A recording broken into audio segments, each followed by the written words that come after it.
qu'elle l'inspirait beaucoup et que ce serait bien si elle pouvait l'accompagner dans les lieux de ses récits.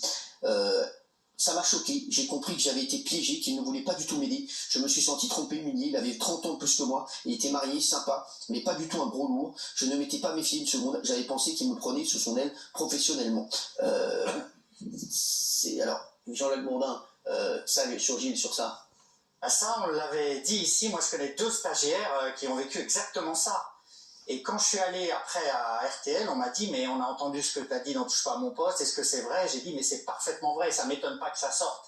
Ça, c'est vrai qu'autour des stagiaires d'RTL, Cyril, il y avait de vrais problèmes. Alors, les témoignages, ils sont avérés. Jean-Jacques Bourdin se défend à nouveau dans un communiqué. Il dit « Jean-Jacques Bourdin découvre dans la presse les griefs formulés contre lui pour la première fois, souvent sous couvert d'anonymat pour de prétendus faits parfois anciens de plus de 20 ans. Jean-Jacques Bourdin conteste fermement avoir eu des agissements ou des attitudes susceptibles d'être réprimées par la loi, tant dans sa sphère professionnelle qu'en dehors. Il exprime sa reconnaissance à celles et ceux qui lui apportent leur soutien. » Comprenez cette réponse? Oui, puis je pense que, enfin, une fois de plus, hein, s'il a fait des choses, s'il y a des choses qui arrivent, plus tard, des témoignages qui arrivent, s'il a franchi la ligne rouge, à la limite, tant pis pour lui. Mais chacun prend ses responsabilités. Mais je trouve sur le principe qu'il a un timing désastreux. Il arrive après l'affaire PPDA, il arrive après l'affaire Hulot, qui ont eu un petit peu la même démarche, c'est-à-dire au début, on vient se défendre sur les plateaux, on reste quelqu'un de civilisé. Parce que ce qu'on entend, c'est beaucoup moins, pour l'instant, le témoignage, celui de Fanny qui est, voilà, et Fanny, on l'embrasse fort d'ailleurs, voilà, j'ai vu son petit tweet aujourd'hui, ça n'a rien à voir, c'est passé sur Hulot. Non, parce que dans la tête des gens, c'est la même chose. Justement, je pense qu'il y a une logique fallacieuse, on dit jamais 203, hélas, proverbe populaire qui, là, est terrible, et il est la troisième figure emblématique des médias à être, bon, sur la sellette à cause de ces histoires. Est-ce qu'il ne va pas être sacrifié sur l'autel d'une respectabilité médiatique qui ne veut plus faire aucune concession avec les histoires de mœurs, même infimes soient-elles?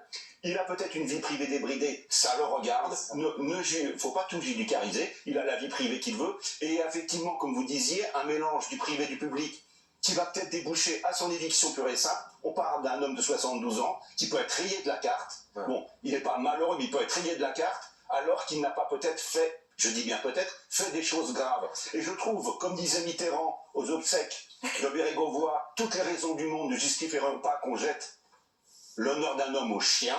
Je trouve qu'on est en train de devenir une société un petit peu inquisitoriale et qu'il faudrait un petit peu ralentir et réfléchir sur la façon d'observer les choses et peut-être laisser plus la justice faire son travail avant de regarder les sites et de condamner sur les réseaux sociaux et de brûler des gens sous prétexte qui font partie de l'élite. Voilà. Il y a un terme qui est intéressant dans son communiqué, ce sont les faits réprimés par la loi. Qu'est-ce que ça veut dire? Ça veut dire en gros, est-ce que je peux être condamné pour ce que j'ai fait ou non? Si oui, je suis condamné, sinon laissez-moi tranquille. Et je pense qu'il y a une grosse part de voyeurisme là-dedans. Je pense que les gens aiment voir les messages que Jean-Jacques Bourdin envoie, ils aiment lire leurs conversations Twitter, ils aiment lire ses mails, il y a des photos, des captures d'écran des mails qui sont reprises dans l'article, et je pense que tout ça c'est du voyeurisme, c'est sa vie privée, alors ça peut choquer ou pas, mais si ça n'est pas illégal, je vois pas en quoi il y a un problème. J'aimerais avoir l'avis de Magali, qui est une téléspectatrice, hein, nous a rejoint bonjour. Toi de l'extérieur, tu prends ça comment?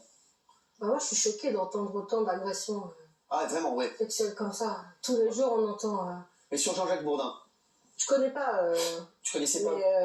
C'est choquant quoi. Ouais, les téléspectateurs... Après je dis pas... Juste Guillaume, quand même, t'as des témoignages, ils n'ont aucun intérêt à se livrer autant. Bah, bien sûr. Les femmes, tu vois, elle dit pas ça par hasard, il y a des coups à prendre. Donc il faut quand même respecter, même si on est qu'au début, ces témoignages qui sont, excuse-moi, qui font il nous reste 20 secondes, Myriam. Non, et puis le harcèlement sexuel, même si c'est pas de l'agression sexuelle, reste condamnable par la loi. Donc, bien sûr, mais c'est et les faits qui sont décrits sont quand même du harcèlement sexuel. C'est lui contre les faits avérés. Lui dit si j'ai fait des choses qui sont condamnables, je dois être condamné par la justice, mais sinon laissez-moi tranquille. Et il a raison, ça regarde personne.